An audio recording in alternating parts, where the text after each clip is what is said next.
السلام علیکم ورحمۃ اللہ تعالی وبرکاتہ۔ نحمدہ ونصلی ونسلم علی رسولہ الکریم، اما بعد فاعوذ باللہ من الشیطان الرجیم، بسم اللہ الرحمن الرحیم۔ ان اللہ وملائکتہ یصلون علی النبی یا ایہا الذین آمنوا صلوا علیہ وسلموا تسلیما۔ اللہم صلی علی سیدنا و مولانا محمد معدن الجود والکرم وآلہ الکرام وابنہ الکریم وبارک وسلم صلاۃ و سلاما علیک یا رسول اللہ صلی اللہ تعالی علیہ وسلم۔ سورہ بقرہ آیت نمبر 79 یعنی 79 کی تفسیر ہے۔ اللہ تبارک و تعالی ارشاد فرماتا ہے، فویل للذین یکتبون الکتاب بایدیہم ثم یقولون ھذا من عند اللہ لیشتروا بہ ثمنا قلیلا فویل لہم مما کتبت ایدیہم وویل لہم مما یکسبون۔ تو خرابی ہے ان لوگوں کے لیے جو کتاب اپنے ہاتھ سے لکھتے ہیں، پھر یہ کہتے ہیں کہ یہ اللہ کی جانب سے ہے تاکہ اس کے ذریعے سے اس کے بدلے میں تھوڑی سی قیمت حاصل کریں۔ پس خرابی ہے ان لوگوں کے لیے ان کے ہاتھ کے لکھے ہوئے سے، اور خرابی ہے ان کے لیے ان کی کمائی سے۔ اب یہاں وہی یہودیوں کی بات چل رہی، یہودیوں کے عالموں کی بات چل رہی ہے۔ ان کا معاملہ کیا تھا وہ شان نزول میں بیان کرتے ہیں، یعنی اس آیت کریمہ کا بیک گراؤنڈ، کہ جب نبی پاک صلی اللہ علیہ وسلم ہجرت کر کے مدینہ منورہ تشریف لائے، یہاں یہودی رہتے تھے۔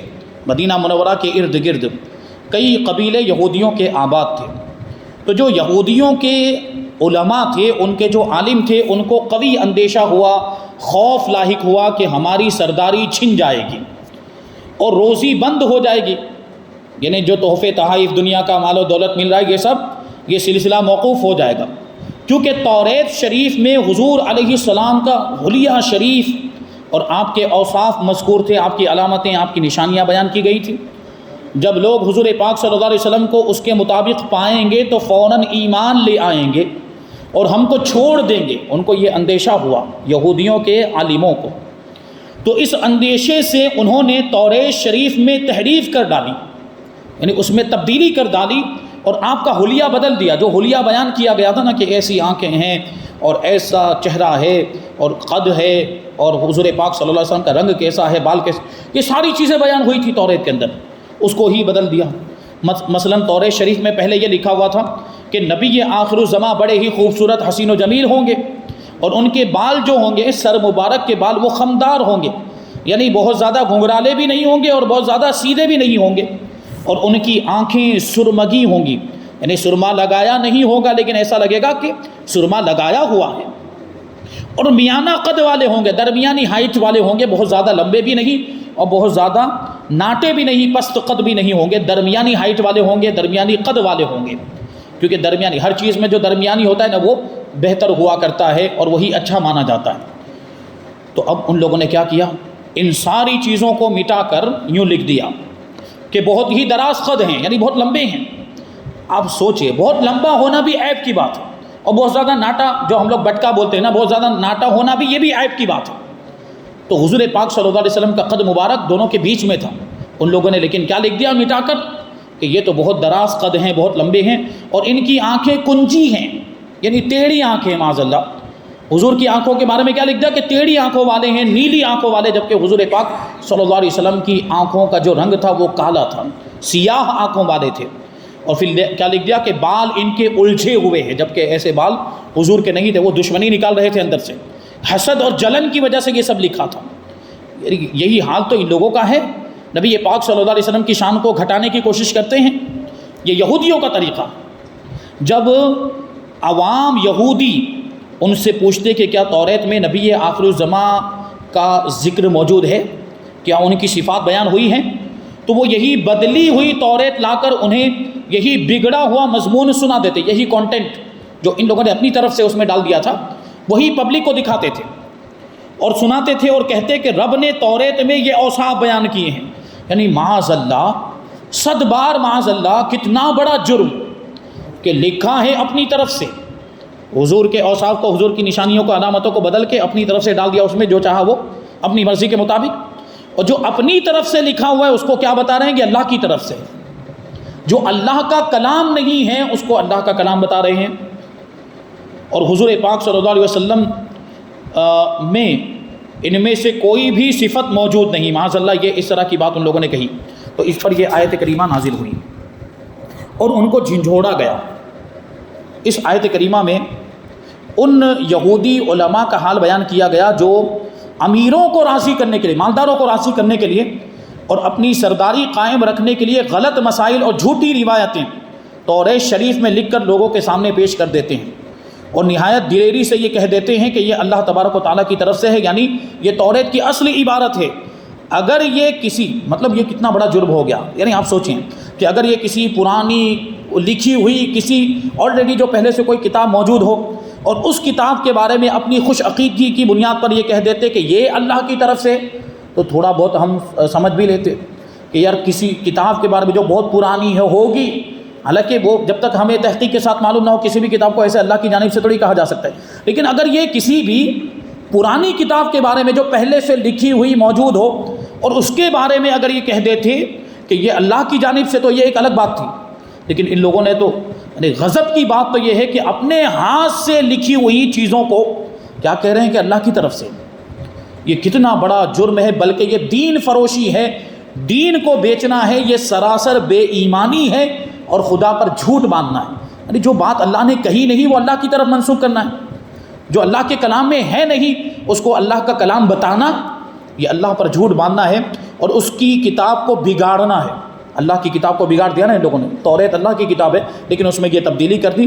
ایسے ایسے سنگین جرم ان لوگوں نے کیے ہیں صرف چند پیسے کمانے کے لیے، دنیا کے مال کی لالچ میں اور دنیا کی دولت کی لالچ میں۔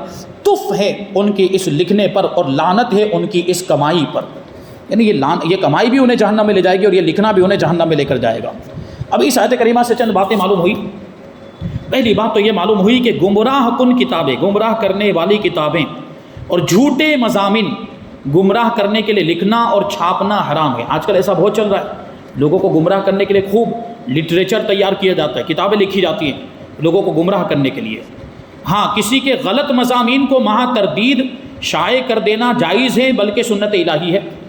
کسی نے کوئی غلط بات لکھی ہوئی تھی یا کسی نے کوئی غلط عقیدہ اپنی کتاب میں لکھا ہوا تھا تو اس کو ہم اپنی کتاب میں لکھ کر اس کا رد لکھنے، اس کے ساتھ میں لکھ کر پھر اس کو شائع کرے تو یہ جائز، بلکہ یہ پروردگار کی سنت ہے۔ جیسے ہمارے علماء کرتے ہیں کہ یہ بد مذہبوں کی جو کفری عبارتیں ہیں، جو گمراہ کن باتیں ہیں، ان کو اپنی کتابوں میں لکھتے ہیں کہ فلاں مولوی نے یہ لکھا ہے، فلاں مولوی نے ایسی بات لکھی، یہ غلط مسئلہ، یہ غلط عقیدہ بیان کیا، پھر اس کا رد کرتے ہیں، قرآن و حدیث کی روشنی میں اس کا رد کرتے ہیں، پھر اس کو شائع کرتے ہیں، تو یہ بالکل جائز ہے، بلکہ یہ تبلیغ کا ایک ذریعہ ہے اور یہ اللہ تبارک و تعالیٰ کی سنت ہے کہ قرآن پاک میں اللہ تعالیٰ نے یہودیوں کی ان غلط کاریوں کو بیان کیا، پھر ان کا رد بھی فرمایا۔ دوسری بات یہ معلوم ہوئی کہ حرام کام پر اجرت لینا بھی حرام ہے۔ یہ لوگ کیا کرتے تھے؟ یہ حرام کام کرتے تھے دنیا کا پیسہ لینے کے لیے، تو حرام کام پر اجرت لینا بھی حرام۔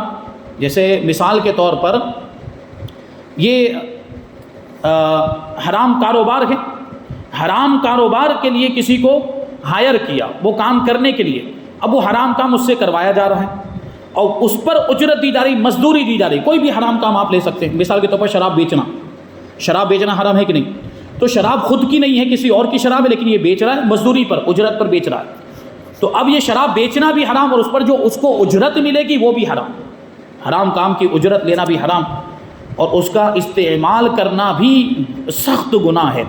لہٰذا ناچ گانے وغیرہ کی اجرت حرام ہے۔ کچھ لوگ اس طرح کا بھی کام کرتے ہیں، ناچ گانا حرام ہے ہمارے اسلام میں، شریعت میں ناچ گانے کی کوئی گنجائش نہیں، تو جو ناچ گانے کا ہی کاروبار کرتے ہیں، یا جیسے آج کل فلموں ڈراموں کا اور سیریلز وغیرہ کا بہت معاملہ چلا ہے، اب اس میں کچھ برائے نام کے مسلمان بھی اس میں شامل ہو جاتے ہیں، ایکٹر بن جاتے ہیں، اب وہ اس کی اجرت لے رہے ہوتے ہیں، فلم بنا رہے ہیں، ڈرامے میں ایکٹنگ کر رہے ہیں اور اس کا پیسہ لے رہے ہیں، وہ ان کے لیے حرام ہے کیونکہ یہ کام ہی حرام، تو جو کام حرام ہو اس کی اجرت لینا بھی حرام ہے۔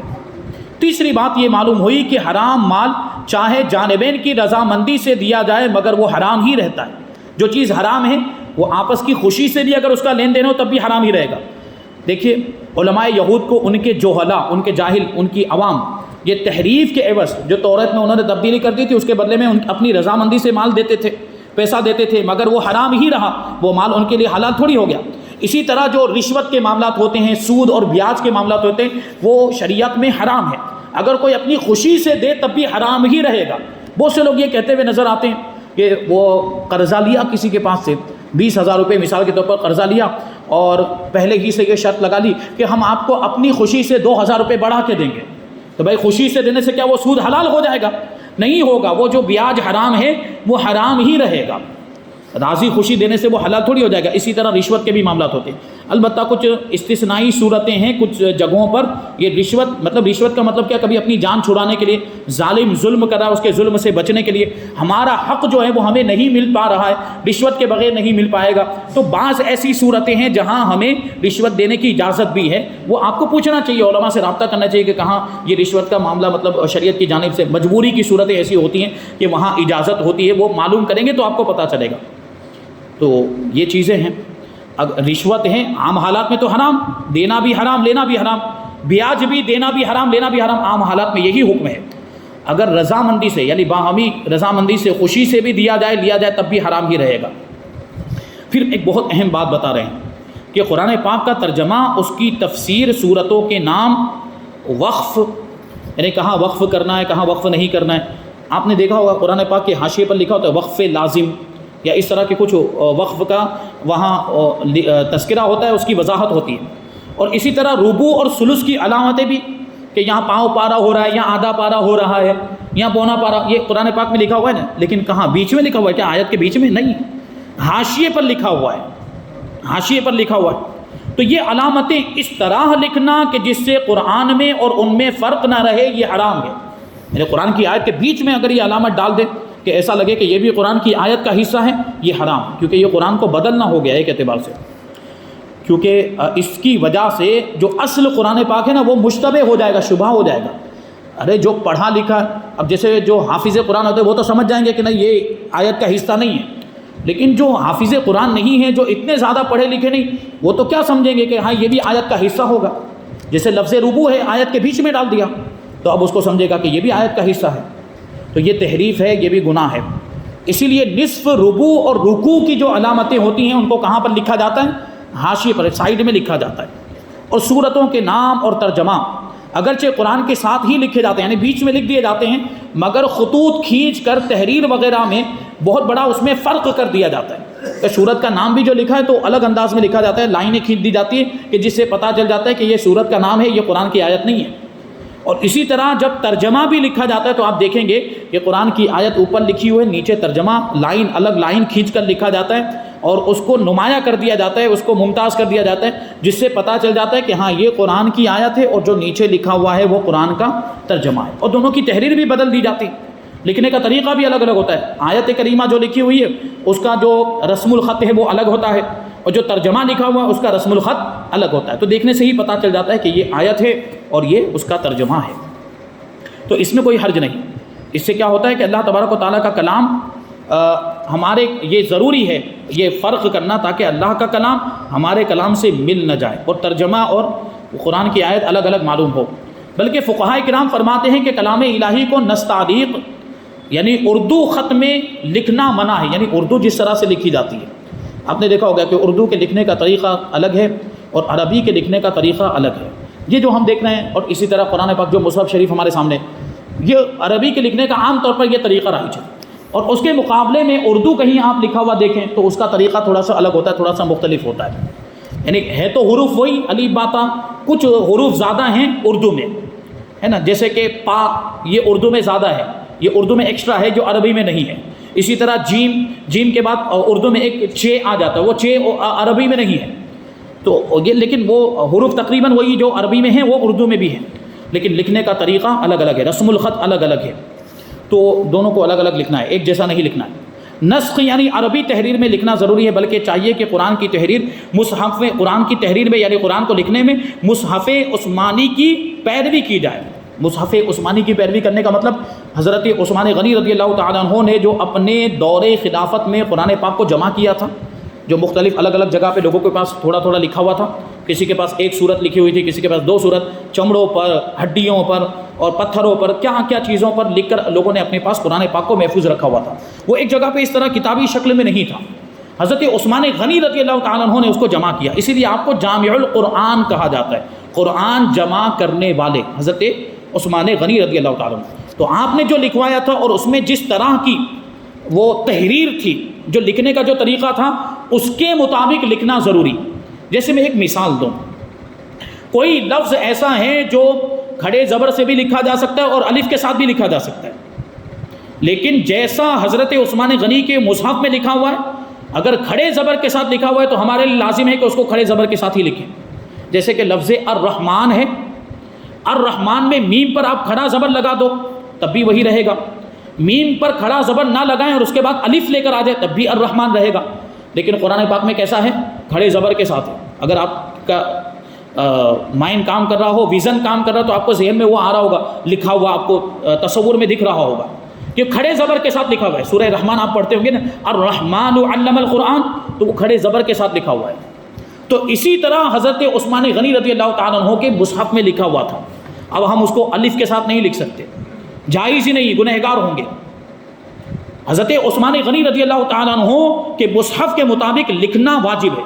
اب آپ سوچیں، یہاں غور کریں ایک بات کہ جب کھڑے زبر کو الف سے نہیں بدلا جا سکتا تو کیا پورے قرآن کی آیت کو کسی دوسری زبان میں لکھنا جائز ہوگا؟ ترجمہ کرنا الگ بات ہے، اس کا ترجمہ، اس کا ٹرانسلیشن لکھنا یہ الگ بات ہے. آپ گجراتی میں قرآن پاک کا ترجمہ کر رہے ہیں، یہ الگ چیز ہے. آپ انگلش میں قرآن پاک کا ترجمہ کریں، ٹرانسلیشن کریں، یہ الگ بات ہے. لیکن قرآن کی آیتوں کو ہی کسی دوسری زبان میں لکھ دیں، جیسے الحمدللہ رب العالمین کو گجراتی میں کوئی لکھ دے، تو یہ ہرگز جائز نہیں. یہ بہت بڑا گناہ ہے، بہت بڑا گناہ ہے. آج کل لوگ لکھ بھی رہے ہیں اور چھاپ بھی رہے ہیں اور لوگ اس کو دیکھ کے پڑھ بھی رہے ہیں. بہت بڑا گناہ ہے یہ. یعنی آپ سوچیں نا کہ میں نے ابھی عرض کیا نا کہ جو کھڑے زبر کو الف سے نہیں بدلا جا سکتا ہے تو پوری قرآن کی آیت کو دوسری زبان میں کیسے لکھا جا سکتا ہے؟ بہت سے لوگ، اب وہ بہت سے کتاب چھاپنے والے کتب خانے لے کر جو بیٹھے ہوئے ہیں نا، انہوں نے دوسری زبانوں میں قرآن چھاپنا شروع کر دیا. گجراتی میں بھی چھاپ رہے ہیں، ہندی میں بھی چھاپ رہے ہیں، انگلش میں بھی چھاپ رہے ہیں. ترجمہ چھاپے تو اس کی اجازت ہے، لیکن قرآن کی آیتوں کو عربی میں کر دے، وہ گجراتی میں لکھ رہے ہیں. تو ایک تو یہ کہ یہ مصحف عثمانی کی خلاف ورزی ہو رہی ہے، واجب کا ترک ہو رہا ہے، یہ عمل مکروہ تحریمی ہے، اس کی وجہ سے وہ گنہگار ہو رہے ہیں. دوسری بات یہ کہ جو عربی جو لکھا ہوا ہے اس کو دیکھ کر پڑھنے میں جو تلفظ ہو پائے گا وہ گجراتی میں کبھی بھی نہیں ہو پائے گا. میں نے پہلے بھی کئی مرتبہ یہ عرض کیا، زا الگ ہے، جیم الگ ہے، زو الگ ہے، دال الگ ہے. ابھی جیسے میں مخرج ادا کر رہا ہوں تو آپ کو الگ الگ سنائی بھی تو دے رہا ہے. زا، دال، جیم اور زو، یہ ہے نا چار. وہ چار الگ الگ حروف ہیں اور چار کا الگ الگ تلفظ ہے، اسی وجہ سے الگ الگ ان کو رکھا گیا ہے، ورنہ پھر خالی جیم ہی رکھ دیتے. اگر ایک ہی جیسا سب کا تلفظ ہوتا، ایک ہی جیسا سب کے ادا کرنے کا طریقہ ہوتا تو چار الگ الگ کیوں رکھیں؟ بات سمجھ میں آ رہی کہ نہیں آ رہی؟ مطلب ایک کہ تینوں، یہ چاروں کا الگ الگ تلفظ ہے، اس لیے الگ الگ حروف بھی ہیں. جیم الگ ہے، زا الگ ہے، دال الگ ہے، زو الگ ہے، چاروں کا الگ الگ تلفظ. اب آپ اسی کو گجراتی میں لکھنے جائیں گے تو کیا لکھیں گے؟ چاروں کو الگ الگ لکھ پائیں گے آپ؟ اگرچہ نیچے جتنے بھی نقطے لگا دیں یہ چاروں تو نہیں ہو پائیں گے. اگر جا لکھ کر نیچے نقطہ لگا دیا تو اس کو زیادہ سے زیادہ زا پڑھا جا سکتا ہے، لیکن اگر ہمیں زو کا تلفظ کرنا ہے، وہاں حقیقت میں قرآن پاک میں زو لکھا، ہمیں کیسے پتہ چلے گا کہ یہاں پہ زو؟ جس کو نہیں آتا ہے، جو قرآن پڑھا ہوا نہیں ہے، وہ تو کیا سمجھے گا؟ یہ نقطہ لگا دینے سے چلو جیم نہیں ہے تو کچھ اور ہے، تو جیم نہ ہونے کی صورت میں وہ زا بھی ہو سکتا ہے، دال بھی ہو سکتا ہے، زو بھی ہو سکتا ہے. وہ صرف نقطہ لگا دینے سے تھوڑی فرق ہوگا. یہ تو میں ایک حرف کی بات کر رہا ہوں، ایسی اور بھی مثالیں آپ دیکھ سکتے ہیں. تو دوسری زبان میں قرآن پاک کو لکھنے سے وہ تلفظ ہو ہی نہیں پائے گا جو عربی میں ہوتا ہے، اور یہ بھی عربی زبان کی خصوصیت ہے. دوسری زبانوں میں تو جیسے چاہے آپ بول دو، کوئی پکڑ نہیں، کوئی مواخذہ نہیں، لیکن عربی زبان میں ہر حرف کا ایک الگ تلفظ ہے، ایک الگ مخرج ہے. یہ پوری زبان میں پوری دنیا میں کسی زبان کی یہ خصوصیت نہیں ہے، یہ عربی زبان کی خصوصیت ہے. آپ اردو میں بھی تو آپ دیکھو، اردو میں یہ جیم والے الفاظ کو جیم کے ساتھ ادا کر دیا جاتا ہے، باقی سارے الفاظ کو زا کے مخرج کے ساتھ ادا کر رہے ہوتے ہیں، باقی سارے الفاظ کو زا کے ساتھ بول رہے ہوتے ہیں. یعنی زال کو بھی زا کے مخرج سے بولیں گے، دال کو بھی زا کے مخرج سے، زا کو تو زا کے مخرج سے ہی بول رہے ہوتے ہیں، اور پھر زو کو بھی زا کے مخرج سے، بلکہ جو ان میں سے نہیں بھی ہے جیسے کہ ضاد ہے اس کو بھی زا سے بولتے ہیں. اردو میں کون سی اتنی رعایت ہوتی ہے؟ تھوڑی بہت رعایت کر لی جاتی، چھوٹی سین بڑی شین کی رعایت کر لی جاتی، زا اور جیم کی رعایت کر لی جاتی۔ اگر ہر حرف کو الگ الگ رکھا گیا ہے تو وہ عربی زبان کی خصوصیت ہے۔ تو یہ بات دیکھیں آپ، اب دوسری کسی زبان میں لکھیں گے تو یہ کیسے ہو پائے گا؟ تو وہ جو لکھتے ہیں اور چھاپتے ہیں وہ گنہگار، اور جو پڑھتے ہیں وہ بھی گنہگار، کیونکہ صحیح طور پر وہ پڑھا ہی نہیں جا سکتا، گجراتی میں لکھا ہوا کہاں پڑھ پائیں گے؟ تو ان کو پڑھنا بند کر دینا چاہیے، اور چاہیے کہ صحیح طور پر پڑھنا سیکھیں صحیح تلفظ کے ساتھ۔ پانچویں بات یہ معلوم ہوئی کہ حرام روپے سے کوئی چیز خریدنا بھی حرام، اور جو چیز خریدی گئی اگر اس پر عقد و نقد جمع ہو گئی، یعنی وہ حرام پیسہ دکھا کر کہا کہ اس پیسے کے بدلے میں فلاں چیز دو، تو وہ چیز بھی حرام، اس کا استعمال بھی حرام ہو جائے گا۔ رشوت یا سود کے روپے سے غلہ وغیرہ خریدنا اور اس پر بھی اس طرح سے عقد و نقد جمع ہو جائے، اناج وغیرہ خریدے تو وہ بھی حرام۔ اگر عقد و نقد جمع نہیں ہوتے تو حرمت منتقل نہیں ہوتی، لیکن پھر بھی جو حرام پیسہ ہے اس کا استعمال ہی جائز نہیں۔ حرام مال کو راہ خدا میں خیرات کرنا بھی حرام ہے، اور معاذ اللہ راہ خدا میں خیرات کر کے اس پر ثواب کی امید رکھنا یہ کفر ہے۔ آج کل بہت چلتا ہے 2 نمبر کا دھندا کرنے والے، دارو بیچتے ہیں، شراب بیچتے ہیں، اور آپ دیکھیں گے کہ ان کو نیازوں میں حصہ لینے کا بڑا شوق ہوتا ہے۔ ایسے لوگوں کو ارے ثواب حاصل کرنے کی اتنی امید ہے تو یہ حرام کام کیوں کرتا ہے، چھوڑ دے۔ تو ایسے لوگوں کا ہم اور آپ اگر نیاز کا اہتمام کر رہے ہو نا، ایسے لوگوں کا ایک بھی روپیہ شامل نہ کیا جائے، ورنہ آپ کی پوری نیاز برباد ہو جائے گی۔ حرام مال ہے وہ کیسے ہم نیاز کے پیسے میں لگا سکتے ہیں، نیاز کے خرچے میں لے سکتے، نہیں لیا جا سکتا۔ ایک طرف تو اللہ کی نافرمانی کی حرام کمانے کے ذریعے شراب بیچ کر، پھر اسی پیسے کو اللہ کی راہ میں خیرات کر رہا ہے، صدقہ کر رہا ہے، اور اس پر ثواب کی امید بھی رکھتا ہے۔ کیسے ثواب مل سکتا ہے؟ بلکہ یہ ظاہری طور پر معاذ اللہ کے ساتھ مذاق ہو رہا ہے، یعنی اللہ کو تو کوئی اس کے ساتھ تو مذاق ہو تو اس سے پاک ہے، لیکن یہ صورت ایسی بن رہی ہے کہ ایک طرف اللہ کے حکم کی خلاف ورزی کر کے وہ حرام مال کمایا، شراب بیچ کر روپیہ حاصل کیا، یہ اللہ کی نافرمانی ہوئی، پھر اسی مال کو اللہ کی راہ میں خرچ کرتا ہے اور ثواب کی امید رکھتا ہے۔ یہ مذاق کی صورت بن رہی کہ نہیں بن رہی؟ اس لیے علماء نے اس کو کفر لکھا۔ تو جو لوگ ایسا کرتے ہیں ان کو اپنے ایمان کی خیر منانی چاہیے۔ تو یہاں پر دیکھیں یکسبون کے عموم سے یہی بات معلوم ہے کہ جو وہ کما رہے ہیں، یعنی یہودیوں کی بات آ گئی پھر سے کہ یہ کر کے اپنے ہاتھ سے لکھ کر پھر اس کے ذریعے جو پیسہ حاصل کریں وہ بھی حرام ہے ان کے لیے۔ چھٹی بات یہ معلوم ہوئی کہ الحمدللہ کہ قرآن کریم جیسا آیا تھا ویسا ہی محفوظ ہے، آج بھی اسی حالت میں، یعنی توریت میں تو ان لوگوں نے بدل دیا تھا نا، یہ وہی بدلنے کی بات چل رہی، لیکن قرآن پاک جیسا نازل ہوا تھا الحمدللہ آج بھی ویسا ہی موجود ہے۔ صحابہ کرام نے نہ تو قرآن بدلا ہے نہ اس کا کوئی حکم بدلا ہے، بلکہ ایک زیر زبر بھی نہیں بدلا ہے۔ ہاں صحابہ کرام کے زمانے میں زیر زبر لگے ہوئے تھے بھی نہیں، ارے وہ عربی عام طور پر سارے صحابہ کرام عرب کے رہنے والے تھے، یا اگر کوئی عجم کے رہنے والے صحابی تھے بھی تھے وہ سیکھ لیتے تھے اور ان کو زبر زیر کی ضرورت ہی نہیں پڑتی تھی۔ لیکن بعد میں جب اسلام دور دور تک پھیل گیا اور دوسرے ملکوں میں دوسرے علاقوں میں گیا جہاں عربی بالکل بھی نہیں جانتے تھے، تو اب ان کے لیے وہاں زیر زبر لگانا ضروری ہو گیا۔ تو یہ زیر زبر بہت بعد میں لگائے گئے، حجاج ابن یوسف نے لگایا اپنے زمانے میں، تو یہ زیر زبر بہت بعد میں لگے ہیں۔ لیکن آپ دیکھیں تو پڑھا تو وہ زیر زبر کے مطابق ہی پڑھا جاتا تھا، پہلے زیر زبر نہیں بھی تھے تب بھی ویسا ہی پڑھا۔ جیسے الحمدو پہ ہم دال کے اوپر پیش پڑھ رہے ہیں، تو پہلے بھی جب زیر زبر نہیں تھے تو پیش ہی پڑھا جاتا، یعنی الحمدو ہی پڑھا جاتا تھا، الحمدی نہیں پڑھا جاتا تھا، وہ بعد میں پیش لگ گیا، تو اب تو ہم الحمدللہ الحمدو پڑھتے ہی ہیں۔ تو یہ زبر زیر پیش بعد میں لگائے گئے۔ تو قرآن صحابہ کرام نے نہ قرآن بدلا ہے نہ قرآن کا کوئی حکم بدلا، ورنہ اگر ایک آیت یا ایک حکم بھی بدلا ہوتا تو بدلنے والے بھی مجرم ہوتے اور بدلتا ہوا دیکھ کر خاموش رہنے والے بھی مجرم ہوتے۔ یعنی یہ بات ہے کہ ادھر اشارہ رافضیوں کی طرف اشارہ ہے۔ یہ رافضی شیعہ لوگ کہتے ہیں معاذ اللہ کہ صحابہ کرام نے قرآن کو بدل دیا، تو اگر بالفرض بفرض محال مان لیا جائے، ایسا ہے نہیں، ایسا ہو بھی نہیں سکتا کہ صحابہ نے بدلا ہو، لیکن بفرض محال مان لیا جائے کہ صحابہ نے قرآن بدلا، تو کیا اہل بیت موجود نہیں تھے؟ حضرت علی موجود نہیں تھے اس وقت؟ تو انہوں نے قرآن کو بدلتا ہوا دیکھا تو خاموش کیوں رہے؟ اور خاموش رہے تو پھر وہ بھی مجرم ہوئے اگر ان کی بات مان لی جائے، جبکہ ایسا ہے نہیں۔ قرآن پاک میں کوئی تبدیلی نہیں ہوئی، جیسا حضور پر نازل ہوا تھا آج بھی ویسا ہی ہمارے سامنے موجود ہے۔ تو یہاں پر یہ آیت کریمہ اس کی تفسیر مکمل ہو گئی۔ انشاءاللہ تبارک و تعالیٰ آنے والی 2 آیتیں یعنی آیت نمبر 80 اور آیت نمبر 81 کی تفسیر ہم آئندہ درس میں شامل کریں گے۔ اللہ تبارک و تعالیٰ کی بارگاہ میں دعا ہے کہ جو کچھ بھی بیان ہوا اس پر ہم سب کو عمل کرنے کی توفیق عطا فرمائے۔ اور نور قرآن سے ہم سب کے دلوں کو روشن اور منور فرمائے۔ وما علینا الا البلاغ۔